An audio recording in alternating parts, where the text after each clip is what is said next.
Welcome to my class, student. We are doing English grammar and this is session 1. The chapter is conjunction and this is introduction. So, आज हम सीखेंगे conjunction किसे कहते हैं. Conjunction means connecting words. तो हम conjunction के बारे में पूरी जानकारी लेते हैं. Let's start. Conjunctions are words that link other words. पहले ही पता है conjunctions किसे कहते हैं, जो लिंक करते हैं दूसरे वर्ड्स को, फ्रेजेस को और क्लॉजेस को, चाहे वो डिपेंडेंट हो या इंडिपेंडेंट हो, दोनों को एक साथ जब वो लिंक करते हैं. Words, phrases, clauses both dependent and independent. So conjunctions are those words. They form complex elegant sentences. So all the conjunction words form complex and elegant sentences and avoid the mess of multiple short sentences. आपको पता है जब आपने sentences किया था, simple sentence था, compound sentence था और complex sentence था. जो simple sentence था वो कितना हमने लिखा, हम छोटे छोटे वाक्य लिखते हैं, लेकिन जब हम उनको जोड़ते हैं, जब हम उनको conjunction से जोड़ते हैं तो वो बहुत ही एलिगेंट सेंटेंसेस बन जाते हैं, हालांकि वो कॉम्प्लेक्स सेंटेंस बनते हैं. तो मेस नहीं होता और with the conjunction we form a very elegant sentence. The phrases joined by conjunction share the same structure. और इसी तरह से जब हम फ्रेजेस को भी जोड़ते हैं तो वो सेम स्ट्रक्चर को फॉलो करते हैं या शेयर करते हैं. जैसे यहाँ I work quickly and I am careful. It's wrong. यहाँ पे देखो आई वर्क क्विकली, ये क्या है, verb.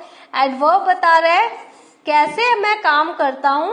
I work quickly, this is word, this is an adverb. Quickly is adverb. But I am careful, careful is what, this is an adjective. So this is wrong and here I have written am. So what we need to write, I work quickly and carefully. Same structure आपको follow करना है. The phrases joined by conjunction share the same structure. I work quickly, I work carefully. दोनों को हमने कैसे join किया, and से. I work quickly and carefully. तो दोनों adverb है. केयरफुली भी एडवर्ब है और क्विकली भी एडवर्ब है, राइट. तो इस तरह से स्ट्रक्चर जो है वो सेम होना चाहिए. Joining words, you should wait before grabbing one of those tempting but hot cookies. तो कंजंक्शन कैसे वर्ड्स ज्वाइन करता है, you should wait before grabbing one of those tempting but hot cookies. तो टेम्पटिंग, बहुत ही आपका जी कर रहा है कि जल्दी से खा लें, लेकिन वो क्या है, हॉट है. तो कैसे दो वर्ड्स टेम्पटिंग एंड हॉट को बट से हमने ज्वाइन किया. ज्वाइनिंग फ्रेजेस, कैसे फ्रेज ज्वाइन करता है, we have to drive across 2 states and around the lake to get to grandmom's house. तो यहाँ आपने देखा across 2 states, around the lake, ये दो फ्रेजेस को एंड से जोड़ा गया है. Joining clauses, because you didn't do your homework you will need to miss recess. तो यहाँ पर कॉमा है और बिकॉज से कॉज एंड इफेक्ट हमने दो क्लॉजेस को जोड़ा है, क्योंकि तुमने अपना होमवर्क नहीं किया इसलिए तुमने अपना रिसेस जो है तुम्हें मिस करना पड़ेगा. There are 3 different kinds of conjunction. 3 तरह के conjunctions होते हैं, coordinating, subordinating and correlating. Each serving its own, हर एक अपने आप में यूनिक है, सर्व करते हैं अलग अलग पर्पजेस को, but all working to bring words together. But उनका मेन गोल क्या है, to bring words together. The coordinating conjunctions are and, but, or, nor, for, so and yet. तो कोऑर्डिनेटिंग कंजंक्शंस कौन कौन से हैं, ये जो है ये सब कोऑर्डिनेटिंग कंजंक्शन है, कोऑर्डिनेट करते हैं दो वर्ड, दो फ्रेज, दो क्लॉजेस के बीच में. ना कोऑर्डिनेटिंग कंजंक्शंस के बारे में हम जानते हैं. Coordinating conjunction connects words, phrases और clauses that are grammatically equal, जैसे मैंने कहा adverb adverb noun noun right, और फिर pronoun pronoun, इस तरह grammatically वो क्या है, equal होने चाहिए. In other words, the conjunctions can join several nouns or several phrases or several clauses. Now joining nouns कैसे, we can have pizza, spaghetti और रोटी करी for dinner. तो यहाँ पे देखो रोटी करी और स्पेगेटी ये सब खाने की चीजें नाउन्स है, तो हमने और से इसको लास्ट में कनेक्ट किया, right. Joining verbs, the puppies in the park chased, rustled and swam all afternoon. तो ये सारे एक्शन वर्ड्स हैं. तो हमने कैसे एंड से हमने इसको लिखा वर्ब्स को. और हमेशा याद रखना जब कोई लिस्ट होती है तो लास्ट में कंजंक्शन एंड लगता है. Joining adjectives, the forest behind your houses seemed dark and mysterious. तो हमने adjectives dark and mysterious, dark और mysterious को and से जोड़ा. Phrases कैसे join करता conjunction? Coordinating conjunction. We left on time but arrived late because of the storm. तो ये but जो है इससे हमने दो phrases join किए, left on time, arrived late. Clauses, the dragon refused to eat people for he found them rather foul tasting. तो for माने because of, तो ड्रैगन ने रिफ्यूज किया लोगों को खाना क्योंकि उसको बहुत गंदी स्मेल आ रही थी. Because he found them rather foul tasting, उनको टेस्ट अच्छा नहीं था उस लोगों का. Now there are 7 of them. तो कोऑर्डिनेटिंग कंजंक्शन 7 होते हैं and they are easy to remember as FANBOYS. अगर आप फैन बॉयज याद रखेंगे तो आप सातों के सातों जो कंजंक्शन है कोऑर्डिनेटिंग कंजंक्शन उसको आप याद रख सकते हो, राइट. फिर the most common coordinate conjunctions are and और बट. और जो बहुत कॉमनली यूज होता है वो है एंड और एंड बट. नाउ एंड कब यूज होता है?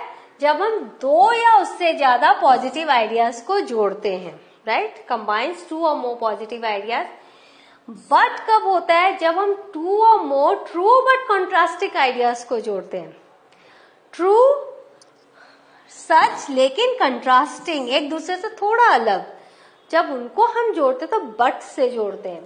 और प्रेजेंट से चॉइस बिटवीन आइडियाज, दो आइडिया में अगर कुछ चुनना हो तो हमें और का यूज करते हैं. Only one of the choices is true और पॉसिबल, जिसमें से कोई एक चॉइस ही हम चुनते हैं. Now nor combines 2 or more negative ideas, neither of the idea is true or possible. तो ये 2 और more negative ideas में हम nor का यूज करते हैं. Yet connects 2 or more ideas that are somewhat contrasting. पूरा का पूरा नहीं लेकिन थोड़ा बहुत contrasting है. For क्या reason और purpose को explain करता है. So it shows an effect और रिजल्ट, ये इफेक्ट और रिजल्ट को बताता है. तो आपने फैन बॉयज देख लिया. फैन बॉयज क्या है? फॉर, एंड, नॉर, बट, और, येट एंड सो. तो अगर आप फैन बॉयज याद रखेंगे तो सारे कोऑर्डिनेटिंग कंजंक्शन आपको याद रहेंगे. नाउ सबऑर्डिनेटिंग कंजंक्शन क्या है? A subordinating conjunction always introduces a dependent clause tying it to an independent clause. तो subordinating clause जो आपका कंजंक्शन है वो डिपेंडेंट क्लॉज को इंट्रोड्यूस करता है और इंडिपेंडेंट क्लॉज के साथ उसको लिंक करता है. In contrast to coordinating conjunction, a subordinating conjunction can often come first in a sentence. आपने देखा ना कोऑर्डिनेटिंग कंजंक्शन हमेशा बीच में या लास्ट में आता है, लेकिन सबऑर्डिनेटिंग कंजंक्शन बहुत बार फर्स्ट में आता है सेंटेंस के, क्योंकि ये रिलेशनशिप बताता है डिपेंडेंट और इंडिपेंडेंट क्लॉज के बीच का. नाउ कितने सारे सबऑर्डिनेटिंग कंजंक्शन से देख लो आप. After, although, as, because, before, how, if, once, since, than, THAN, than, that, though, until, when, where, whether and while. ये सारे आपके सबऑर्डिनेटेड कंजंक्शन है, बहुत बार सेंटेंस के स्टार्टिंग में आते हैं. Now correlative conjunctions. Correlative conjunctions कम इन पेयर्स. वो हमेशा जोड़े में आते हैं, पेयर्स में आते हैं, and we use both of them in different places in a sentence to make them work. और एक ही सेंटेंस में हम इस पेयर को यूज करते हैं डिफरेंट प्लेस में, तो वो बहुत अच्छा रिजल्ट आता है। तो क्या क्या है, बोथ एंड, वेदर और, इधर और, neither nor, not but and not only but also. तो ये दोनों यूज होंगे एक ही सेंटेंस में, लेकिन स्पेस उनका अलग होगा, राइट। नाउ अब थोड़ा एक्सरसाइज कर लेते हैं। I visit the Grand Canyon, I go to Arizona. तो आपको क्या है, वंस, व्हेनेवर, वेयरएवर। तो मैं Grand Canyon, I visit the Grand Canyon whenever I go to Arizona. तो जब भी मैं एरिजोना जाऊंगा मैं ग्रैंड कैनियन जरूर विजिट करूंगा। This is the place dash we stayed last time we visited. तो जब प्लेस है तो क्या होगा, where we stayed last time we visited. You win first place, you will receive a prize. If you win a first place, you won't pass the test unless you study. So, what have we learned today? We have learned what are the conjunctions, and though it's the introductory part, so we have learned in brief the three parts of conjunctions also. In the next session, I will explain each of the parts in a very elaborate way. Till then, have a good revision of this session. I'll meet you in the next session. Thank you.